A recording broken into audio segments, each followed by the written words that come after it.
Los indicadores demográficos podemos definirlos o determinarlos según el área de estudio. Y esa área de estudio lo dividimos en tres, según evolución de la población, según la distribución espacial y según la estructura de la población. Y tenemos entonces en la evolución de la población aspectos como la natalidad, la fecundidad, la mortalidad y el crecimiento. Y tenemos a la par los indicadores. Cuando hablamos de tasas, significa que son porcentajes de cumplimientos en esas categorías. Y cuando hablamos de cuotas, estamos hablando de indicadores así en números fríos, que generalmente son menores de 1. En la distribución espacial tenemos aspectos como la migración y la urbanización, tenemos ahí los ejemplos de tasa bruta y densidad poblacional, y dentro de la estructura de la población, las cantidades que tengamos según sexo, según edad, según estado civil, etc. Y tenemos ahí este cuadrito que nos va a indicar cómo podemos manejar esos indicadores. Aquí tenemos algunos ejemplos, por ejemplo, la tasa de natalidad y los datos para El Salvador, en el cual nos dicen que dentro de un periodo determinado, dentro de toda una población total, tenemos una tasa de natalidad del 16.7%, o sea, prácticamente nacen 17 niños por cada 100 personas. En la tasa de mortalidad, en el periodo 2015-2020 proyectado, vamos a tener un promedio de 6.5 defunciones por cada 100, según la población total. Y, por ejemplo, también tenemos la edad media de la fecundidad, que nos dice que ahora, en general, cuando se deciden ser padres por primera vez, pues es a partir de los 26.3 años, ¿verdad? Tenemos estos datos que son muy interesantes de hablar. Y tenemos aquí, por ejemplo, algunos indicadores comparados en un país desarrollado, en un país en vías de desarrollo, en este caso El Salvador, y en un país subdesarrollado, como es Sierra Leona, en el cual sus indicadores demográficos son los peor establecidos. Este país queda en África. Como ven, por ejemplo, la esperanza de vida, tenemos en Japón que en promedio tenemos 83.8 años. En los hombres 80.8, en las mujeres 87.5 años. En El Salvador 72.7, la esperanza de vida en hombres 67.9 y en las mujeres 77 años. En Sierra Leona, como ven, la esperanza de vida es mucho más bajo, 51 años aproximadamente. Y un dato muy interesante es que en la esperanza de vida de hombres y en la esperanza de vida de mujeres hay una diferencia entre ellos. Generalmente la esperanza de vida de mujeres es mayor. ¿Por qué? Bueno, pueden haber muchos factores, pero voy a mencionar uno muy importante. La mujer, cuando entra en su edad productiva, generalmente se cuida más, tiene mayores controles en cuanto a su salud. En cambio, el hombre, pues como que teme ese control médico y hasta cuando llega y tiene muchos problemas que pudo haber evitado con un control médico anterior, pues lastimosamente se le complican las cosas. Otro problema también es el factor violencia. Generalmente muchas veces la violencia ataca más a hombres que a mujeres. Entonces por eso podemos tener esa tendencia de esperanza de vida mayor en las mujeres. Otro indicador importante es la pirámide poblacional, que nos concentra cierta información muy interesante. Esta pirámide está conformada por eslabones en las cuales la base de los eslabones es cuando la persona nace y el grosor del eslabón nos lo va a dar el rango con el cual estamos estableciendo la edad. Generalmente son 5 años, entonces tendríamos la base que sería de 0 a 5 años, después de 5 a 10 años y así sucesivamente. En esta pirámide, además, vamos a tener que en el lado, en mi caso, frente a la pantalla, lado derecho, lado izquierdo, lado verde, es la parte de los hombres y el lado naranja es la parte de las mujeres. Y así se va formando esa pirámide, separando hombres, mujeres. Entonces tenemos ahí la clasificación por sexo. Y en cada uno de los eslabones, ya habíamos hablado, sería la clasificación por edad. En el caso de esta primer pirámide que tenemos abajo, que es América Latina, vamos a tener que en años anteriores, en décadas anteriores, esta era la estructura y como ven la base es bastante prolongada y se va disminuyendo. Significa ahí de que teníamos una pirámide poblacional en el cual había muy alta tasa de natalidad en ese entonces. Este tipo de pirámide se denomina pirámide progresiva. Aumentando el tiempo en los países, vamos a tener la pirámide que está a la par de la progresiva, que es la pirámide expansiva, que como ven, ya la base va disminuyendo y lo más grueso va en medio, que ya son las edades intermedias de las personas. En estas edades intermedias de las personas vamos a decir que es nuestra carga demográfica, en la cual tenemos la base y la punta. Esa es la carga demográfica. Bueno, pues aquí tenemos más personas con capacidad de mantener a la población y vamos a más arriba, que es la pirámide regresiva, que ya es la proyección de América Latina al 2050 y como ven, pues ya se está haciendo más grande la punta. Entonces se puede decir que esa pirámide se está volviendo una pirámide inversa. Y eso nos está indicando de que más adelante vamos a tener más ancianos que población joven. Veamos la pirámide poblacional de El Salvador 2017, en el cual ven la base es menor que la parte de en medio. ¿Qué significa eso? De que ya las personas están decidiendo tener menos hijos y empiezan su edad fértil en un tiempo mayor. ¿Se acuerdan que el promedio era de 26.3 años? Tenemos entonces ahí algo muy importante. Vean cómo es mayor la cantidad en porcentaje de hombres que de mujeres, que es lo que estamos señalando en el área que está ahí señalada con rojo. Pero a partir de más arribita, esa proporción va cambiando, que era lo que les decía, por la esperanza de vida. Ya hay más porcentaje de mujeres que de hombres. Entonces, eso es prácticamente lo que les estaba comentando de cuando ya uno llega a una cierta edad y que las mujeres se cuidan un poquito más que los hombres. Lo que estamos señalando en el recuadro azul es la carga demográfica.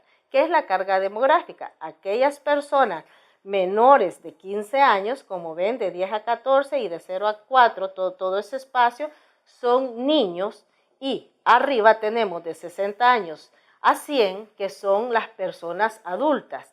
Esto se denomina, los niños más las personas adultas, se denomina carga demográfica. Y lo que está fuera de esos recuadros que tenemos de 15 a 59 años, prácticamente es la población económicamente activa que debe mantener a los otros dos extremos.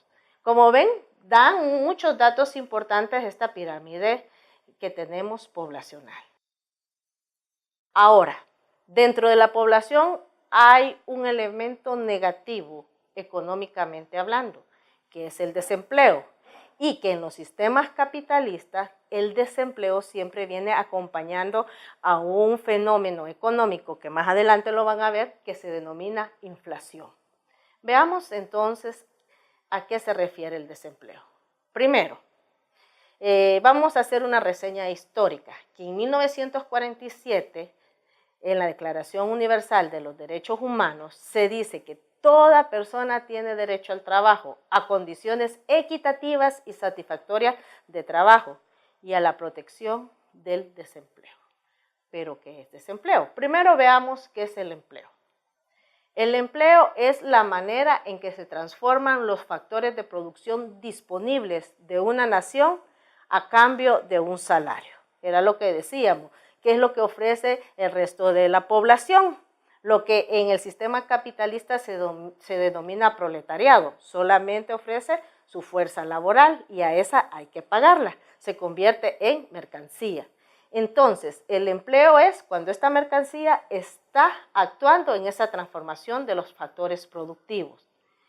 Entonces, ¿qué será el desempleo?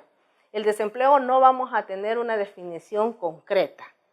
Sin embargo, sería lo contrario a esto. Es la no transformación de estos factores productivos y lógicamente, como no existe esa transformación, no hay salario, no hay con qué comprar y esto genera una crisis. Crisis dentro de la persona misma, dentro de la familia y dentro de la economía en general. Hay un término que se denomina pleno empleo, el cual es una situación utópica, significa que no existe en la práctica, de aprovechamiento de estos factores de producción, incluyendo la mano de obra. Entonces, el pleno empleo, cuando estamos hablando del factor mano de obra, significa que no, tal vez no todos, pero sí la mayoría de la población tiene un trabajo estable. Lógicamente es una situación utópica, aún hasta para los países desarrollados. Y según la Organización Internacional del Trabajo, el desempleo tiene 3 categorías. Vamos a tener dentro de la categoría el ocupado, el inactivo y el desempleado en sí. Veamos entonces ahora clasificación del desempleo. En esta clasificación del desempleo es, primero, aquella persona que busca trabajo activamente o que espera ser llamado por un trabajo que está en suspenso. Esto generalmente se da en los trabajos por temporadas, por ejemplo, en la temporada de la corta del café, que hay una temporada en que se trabaja y otra que no se hace nada. Entonces, las personas cuando están en esa parte de la temporada que no se hace nada, pues lógicamente es un desempleado, pero sabe que una vez empiece la zafra de café, ya va a ir a trabajar. Entonces, esta persona mientras espera es desempleada. Y también es aquella persona que espera ser integrado a un nuevo trabajo. Es aquella que ha hecho ciertos exámenes y que ya los aprobó y que solamente falta que le diga, mire, venga tal día, tal hora y se presenta al trabajo. Mientras espera eso, esta persona se considera desempleada. Lógicamente, todo esto debe ser dentro de un episodio de desempleo. ¿De cuánto debe ser ese episodio? De acuerdo a la naturaleza de los estudios que haga tanto el gobierno como entidades que estudian este tipo de valores. Generalmente los episodios de desempleo son de 3 meses. Tipos de desempleo. Vamos a tener desempleo estructural, que es aquel en el cual hay grandes cambios económicos en un país y que ese cambio, lógicamente, hace que las personas tengan que renunciar a su trabajo y buscar personas que cumplan ciertos perfiles para llegar a cumplir esos cambios. Por ejemplo, tenemos el cambio tecnológico. Cuando hay un gran cambio tecnológico en una población, entonces, lógicamente, si la persona no puede manejar esa tecnología, queda desempleada.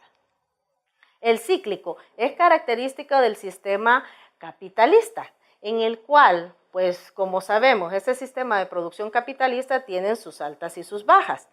Entonces, cuando tiene sus altas productivas, la gente está trabajando y gana su salario. Pero a medida va bajando esa productividad que se va repitiendo en cierto periodo, pues lógicamente ya se está generando desempleo.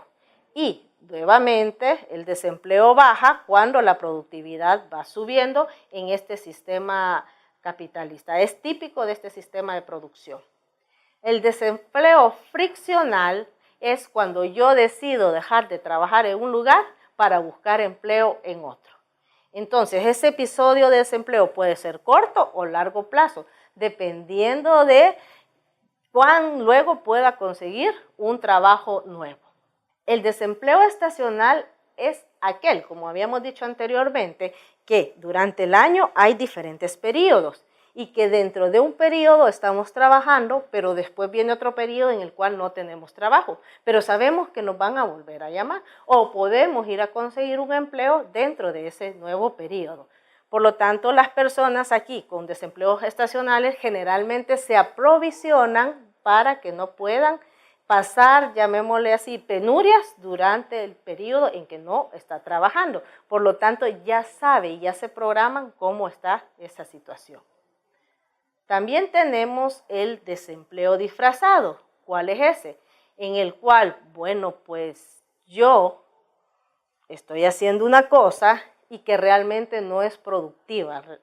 Estos de empleo disfrazado generalmente son pagos de favores que se dan en ciertos elementos del gobierno, que es el asistente del asistente del asistente y realmente no se hace nada y cobra un salario.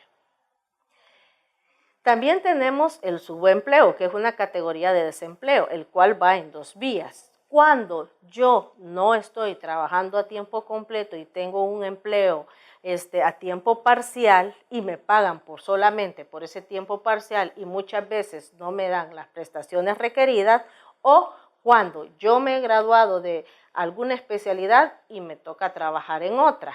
Entonces ahí realmente estoy haciendo un subempleo. Indicadores relacionados al desempleo. Tenemos la tasa de actividad, que prácticamente es la población económicamente activa entre la población en edad de trabajar. ¿Se acuerdan que la población en edad de trabajar, pues teníamos PEA y PEI? Aquí solamente la tasa de actividad debe de ser los que ya están totalmente dispuestos a trabajar. La tasa de desempleo, que es el número de desempleados entre la población económicamente activa, que es la que está totalmente dispuesta a trabajar.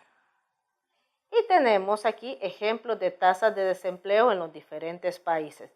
Como ven, Grecia, con su problema económico, su tasa de desempleo ascendió al 23.9, bastante fuerte. Y Tailandia, que es uno de los países emergentes del gran dragón asiático, tiene una baja tasa de desempleo del 0.6. Bien, todos estos datos los hemos tomado del repositorio de CEPAL. Aquí tenemos la dirección para que ustedes puedan ingresar en él y, de ser posible, hagan el descargue de esta información. Es muy interesante este directorio económico. Traten de bajarlo. Y por último, nuestro mensaje, que es muy aplicable a la economía. Puedes hacer de todo, pero no lo puedes hacer todo. David Halling. Bueno, pues ha sido un placer y esperamos de que hayan disfrutado este video y que les haya servido para su estudio. Gracias.